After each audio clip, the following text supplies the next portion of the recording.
Привіт! Давай з тобою зачитаємо Євангелію від Матвія, 12 розділ з 33 вірша. Чим серце наповнене, те говорять уста. Або виростіть дерево добре, то й плід його добрий. Або виростіть дерево зле, то й плід його злий. Пізнається, бо дерево з плоду, роди зміїний. Як ви можете мовити добре, бувши злі? Бо чим серце наповнене, те говорить уста. Добра людина з доброго скарбу добре виносить, а лукава людина зо скарбу лихого виносить лихе.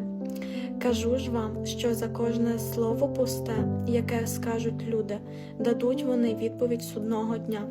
Бо зо слів своїх будеш виправданий, і зо слів своїх будеш засуджений. Амінь. Якщо хочеш вивчати більше Біблію, напиши плюсик, я обов'язково з тобою зв'яжусь.